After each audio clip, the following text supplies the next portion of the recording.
सभी का स्वागत है दोस्तों। आप सब कैसे हैं कमेंट बॉक्स में जरूर बताइएगा। और दोस्तों आप सबके लिए एक प्यारा सा छोटा सा लेके आए हैं नाच गीत, धमाकेदार नाच गीत हमारा है। अगर हमारा गीत आप सबको पसंद आएगा तो कमेंट बॉक्स में जरूर बताइएगा कि हमारा गीत कैसा धमाकेदार हमारा गीत कैसा लगा। चटाकेदार पटाकेदार है। हाँ। चलिए आप सबको हम लोग गाना सुनाते हैं।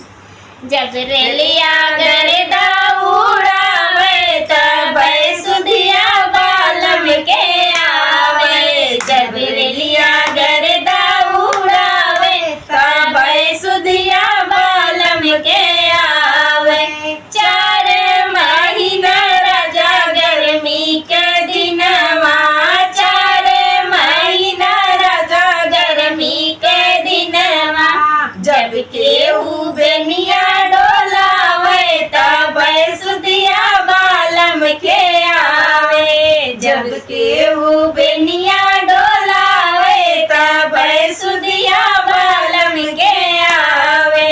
जब रेलिया गरदा उड़ावे तब सुधिया बालम के आवे। जब रेलिया गरदा उड़ावे तब सुधिया बालम के आवे। 4 महीना राजा बरखा के दिनवा, 4 महीना राजा बरखा के दिनवा। जब केहू मरई छवावे तब सुधिया बालम के आवे। जब केहू मरई छवावे तब सुधिया बालम के आवे। जब रेलिया गरदा उड़ावे तब सुधिया बालम के आवे। जब रेलिया गरदा उड़ावे तब सुधिया बालम के आवे। 4 महीना राजा जाड़ा के दिनवा, 4 महीना राजा जाड़ा के दिनवा। जब केहू रजैया ओढ़ावे तब सुधिया बालम के आवे।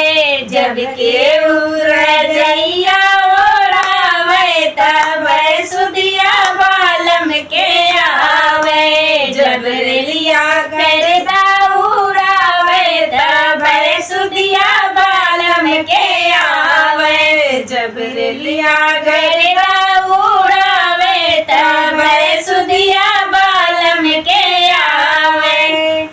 हमारा गाना यही समाप्त होता है दोस्तों। आप सबको पसंद आएगा तो लाइक शेयर सब्सक्राइब जरूर कीजिएगा। मिलते हैं नए गाने के साथ नेक्स्ट वीडियो में। तब तक के लिए धन्यवाद।